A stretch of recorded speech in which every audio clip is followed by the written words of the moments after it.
create the reality in our life? How do we manifest those things that are gnawing in our spirit and in our souls in order for us to be successful? And so there are tools of impact, okay? And so we have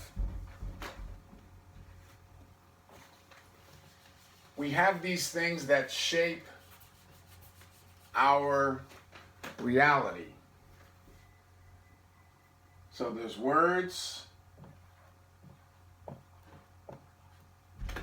That's the first shaper of the reality. Uh,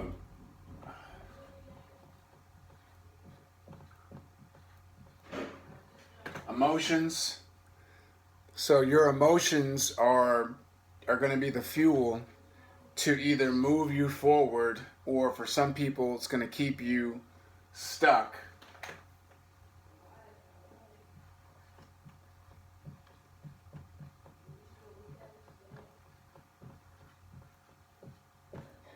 Environment.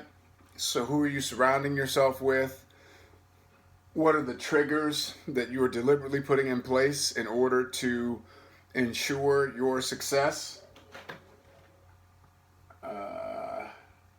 Words, emotions, environment. Why am I blanking? Words, emotions, environment.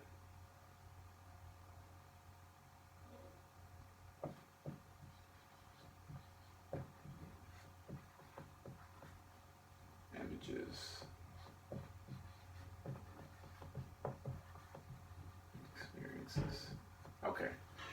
Images and experiences. So I stayed up really late last night, so I had to like recalibrate real quickly. So when you look at these five tools that are tools of creation, transformation, right? Now, images, I wanna extend this slash, it comes out of that word,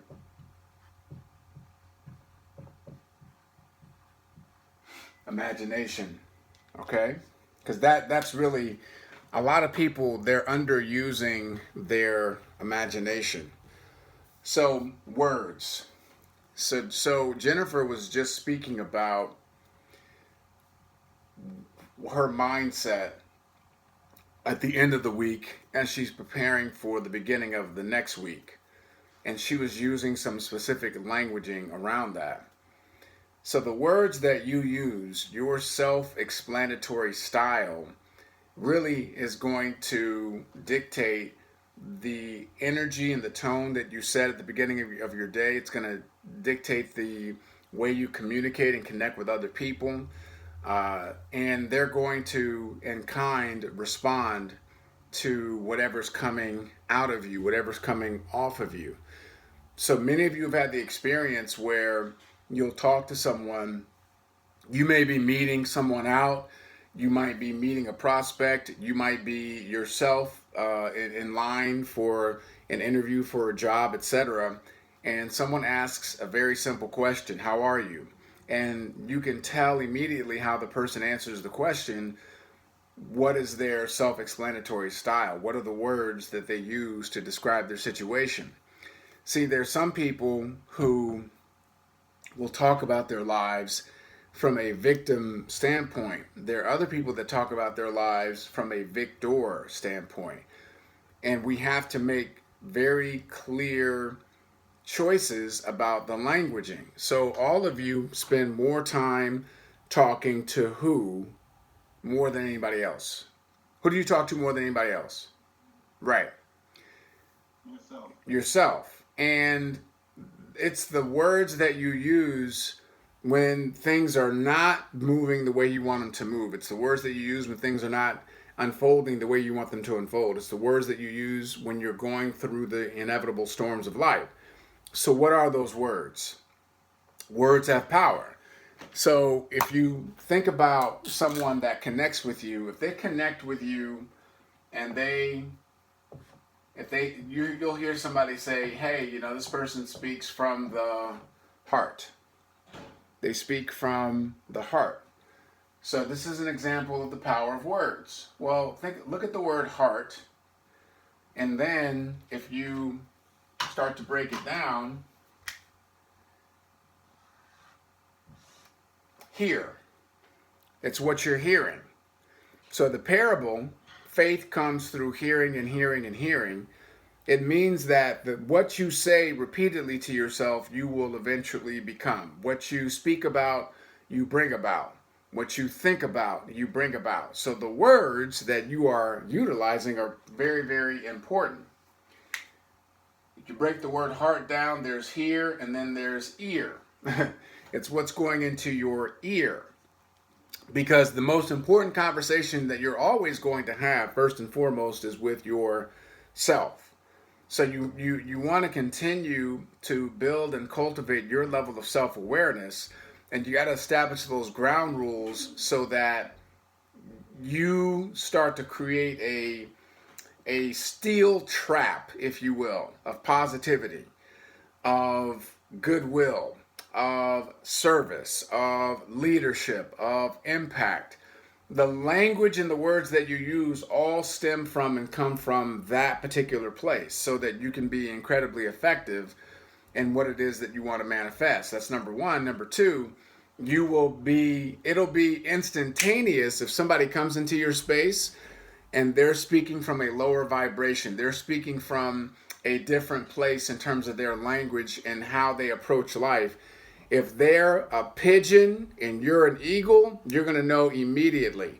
And so you will instinctively cut off the conversation. You will instinctively distance yourself from that type of thinking because you know how precious words are.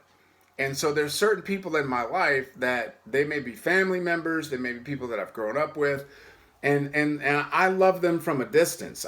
We have very limited interaction because of the language that they use, the self-explanatory style that they use, the way they talk about their life. I just can't engage in that or be around it. I don't have the luxury. I can't afford a negative thought because the things that I want to do are so significant, so important, and so big. So the words are powerful. This is just a very simple example of what happens when you speak from the heart, because it's the hearing and what's going into your ear, and it's over and over and over and over and over again. So how do you increase your language? How do you get better when it comes to the words that you use to talk to yourself? Well, you got to source them. Okay? You got to source the language. You got to source the words that you're committed to using. That comes from the books that you read. It comes from the audios that you listen to, the presentations that you expose yourself to. There's obviously a lot of great leadership talks. There's pastors and social activists. There's speakers and philosophers. So when you source that, if you have a library of empowerment, the more you read and learn and cultivate, you will start to incorporate some of that language into your own life. You will start to describe and talk to yourself. When I'm reading Secrets of the Ages by Robert Collier or Think and Grow Rich by Napoleon Hill, if I'm reading The Alchemist by Paul Coelho, Relentless by Tim Grover, Atlas Shrugged by Ayn Rand, Mary Kay Ash Story, First Things First by Stephen Covey. I can just go on and on. So as I'm sourcing this material, this week I'm reading your next 5 moves. Like, I'm sourcing material that is empowering my thought process, that's making me sharper. So that's how you increase the words. Some people that you're going to encounter, they haven't read a book in years. Some people that you're going to encounter don't even know what personal development is. So you can't expect them to have the words that are going to shape and define a very empowering reality. So part of your task is to make sure you're teaching and giving them the guidance so that they can up their arsenal, so they have the right words in order to get the right outcome. Emotions. So people are fueled by emotions, right? We were talking about this the other day. We were having dinner with our fam, and I was like, people make really dumb decisions in certain times, right? Weddings and funerals. Weddings and funerals. You will see some of the dumbest decisions made in those circumstances. Why? Because people are emotional. Funerals, they're overpaying. People spending all this money on a casket, like a casket. Like nobody, the person is dead. They don't even know that they're in a casket, but people spend all kind of money on the casket, and they're not really doing the math. Have you ever seen a cemetery? Do you know how close the stones are? Like you'll have one stone here and another one here. You're telling me that two people are buried underneath the ground and they're in this much proximity in a ginormous casket that you paid $8,000 for. Like people don't do the math. Do you really think that those caskets stay in the ground? I got another bridge I want to sell you if you believe that. Weddings, right? People spend tens of thousands of dollars on a wedding that they're divorced the next year because they're making emotional decisions. So emotions, they can be your friend or they can be your foe. Emotions can fuel you if you know how to direct them. See, a lot of you can source pain, right? We all have had pain in our life. Now, the pain is either going to push you forward or it's going to keep you stuck. And it's up to you to really direct that pain and turn it into your purpose, right? Instead of your prisoner. You don't want it to be your prisoner. You want it to be your purpose. So emotions can drive you in a very powerful way if you're using them and directing them effectively. It's kind of like when you're driving a car really fast. Well, if you drive it out of control, you're going to crash. And so sometimes people allow emotions to drive them to do stupid things, right? They drink, they self-medicate, they have dysfunctional relationships, they have the wrong people in their life because they're making all these decisions and they're emotional. There's a difference between having emotion and being emotional. See, emotion can fuel you, but being emotional can destroy you. So when you have emotion and you're moving in purpose because you're fired up about your business, you're fired up about your goals, and you're fired up about being a servant leader to other people, you're fired up about making an impact, you're fired up about proving people wrong, that's having emotion, okay? But being emotional is you get your feelings easily hurt. And if you in your feelings, you in trouble. Because you got to stay out your feelings. Ain't no money in your feelings. So now somebody tells you something you don't like, you get your feelings hurt. Somebody says this and now you don't want to do it anymore because there's pain. You don't like pain, so you try to avoid doing the things that can lead to more pain. Not understanding that the pain, that's your purpose. That's your push through. That's what's on the other side of that is greater and greater growth and success. So emotions can be your best friend. You just got to use them the right way. And it's up to you to be able to look in the mirror and say, you know what? I am sick and tired of being sick and tired. You know what? I've been working my whole life. I have nothing to show for it. I've had enough. I love the story of the woman who goes to her husband and they've been married for 10 years. And she says, hey, I need some money for this. And the husband says, why? Like, why do you need the money for that? And she got so pissed off that he's questioning why she wants the money for this, that she made a decision in that one conversation that I'm never going to have to go to my husband and ask for money. I'm going to go get my own. Woman goes out, builds a very successful business, goes on to have a very successful career as an entrepreneur. But it was that one conversation, had that emotion, fired her up, she went to work. So it can happen in an instant, right? You can make that decision. Change can come in an instant. Environment. So what about your environment is supporting your outcome? So this isn't a perfect example. If you don't have whiteboards up in your office or in your house, I don't understand that. Like you got to know what your targets are. Every day, every week, you got to have a new structure of what your outcomes are. So as soon as I get off of this, I'm going to have what the income producing activities are for the week. So I have some accountability and I got targets for each day as I'm moving through it. Same thing with you. When I come into your home, can I walk throughout your entire house and then I can tell you what your goals are without you having to say a word? Can I get into your car? Can I be around you without you speaking and know exactly what your targets are what your outcomes are because of the environment that you've created, the environment that supports your outcome. Is it we've heard about the phrase vision board, where you put things up on a board, but I'm talking about your vision environment, so that if I come into any room, I can know and see what the outcomes are, because you are singularly focused. You are absolutely obsessed with those outcomes, and you are inundated constantly with that outcome, because you're sending that signal to your brain nonstop that we're going to get this done. This is going to happen.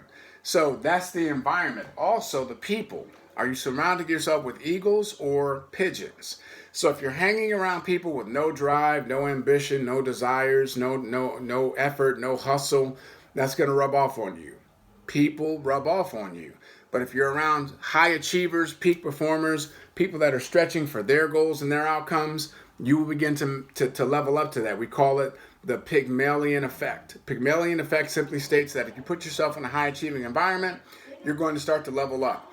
If you're hanging around a bunch of losers, you're going to start to become a loser. So you got to make a decision for yourself. I got to make sure that I'm running with winners. And if you live in a space where that's not immediately available, that's what the audios are for. That's what the books are for. That's what YouTube is for. You have interviews. You always have something you can plug into to keep you at a high vibrational level in order to produce the results that you're committed to. So you are in charge of your environment.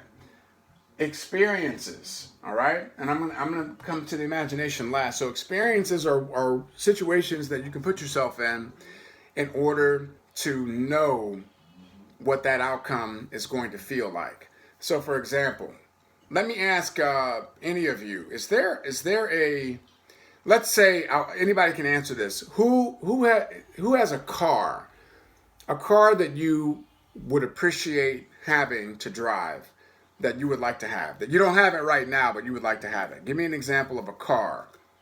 Anyone? G-Wagon. What's it called?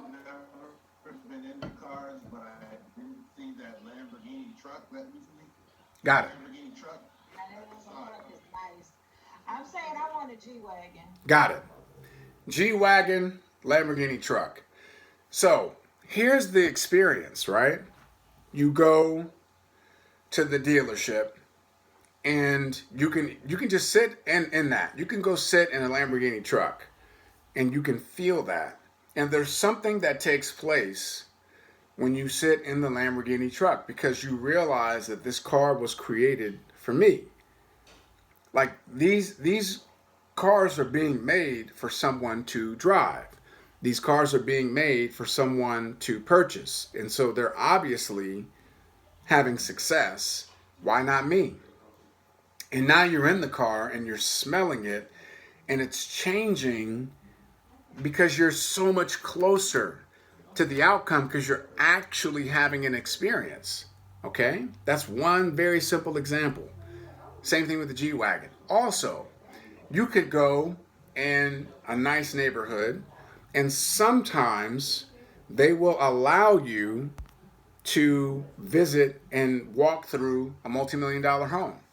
Okay? Now, if it's a $30 million home, they're going to need to check your account before they let you in. But you can do a couple, $2-3 million house. You can normally walk through those. But now you're actually in the space and you're realizing that this was created for someone like me. And if you do that on a consistent basis, guess what begins to happen? It becomes a part of you. And your brain starts to figure out ways to get you closer to that realization in terms of your effort, your activity, your alignment, your actions. Going to a very nice restaurant, going to a very nice hotel and just sitting in the lobby. Just sitting in the lobby of the Ritz-Carlton, the Four Seasons, right? Experiences. It's different than, we went to a really nice restaurant last night. And I'm like, there's a difference between this restaurant experience, looking out on the water, having world-class service and fantastic, seafood, etc., and going to Panera. I like Panera, but it's different, right? It's a different experience. There's a difference between you sitting in a Toyota. Toyotas are great cars. Love Toyotas. But there's a difference between sitting in a Toyota, sitting in a Lamborghini truck, right? It's experience. Now, all of these things come from images and imagination.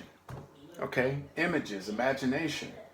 See, the images that you put up in your environment, that's going to be what stimulates you because it comes out of your imagination. The images that you focus on in your storyboard in your head. So we all live from a storyboard in our head. We live from certain pictures. My question to each and every one of you is how many of you all spent time this morning visualizing your success, giving that acceptance speech for the recognition that you're receiving, visualizing someone saying to you, you changed my life.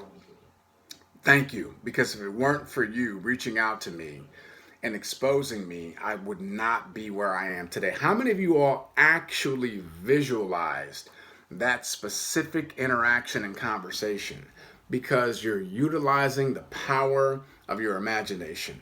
Most people, ladies and gentlemen, they have no use of their imagination because they're not cultivating it. And the imagination is what stimulates all the other four. Okay, the imagination determines the words that you seek out and you apply in your life. The imagination allows you to direct the emotion in a positive and empowering way. The imagination allows you to shape your environment. It challenges you to stretch, to find people that are high quality peak performers, more of that in your circle and less pigeons and loving pigeons from a distance. The imagination helps you to go out and have the experience. Some of you today, you're going to take an hour out of your life and you're literally going to go and have an experience for yourself. You're going to go and sit in that beautiful car because you realize that you can have it. You deserve it. It's fine. You understand that the more successful that you are, the more income that you earn, the more you can give, the more you can impact, the more you can create. So these are the tools, ladies and gentlemen: words, emotions, environment, experiences fueled by the images that come from your imagination. Put them to work. Ask yourself, how can I be better about utilizing those tools to get me to my outcome so that I am singularly focused? I'm not paying attention to the noise, the distractions. I'm not allowing those things to take up space in my life. Life is a fight for territory. As soon as you stop fighting for what you want, what you don't want is automatically going to take over. So it's up to you to set that tone. I heard a speaker say, he said, most people, they don't grind and they don't use their imagination. He said that's why they're not successful. They don't grind and they don't use their imagination. Those two things alone can make you millions of dollars. Your grind and your imagination. So put these tools to work. Make sure you're activating them as it pertains to your specific outcomes and goals. And we'll see you guys next week. Have an awesome and amazing week. Thanks so much, Lady J. Appreciate you all. We'll see you soon.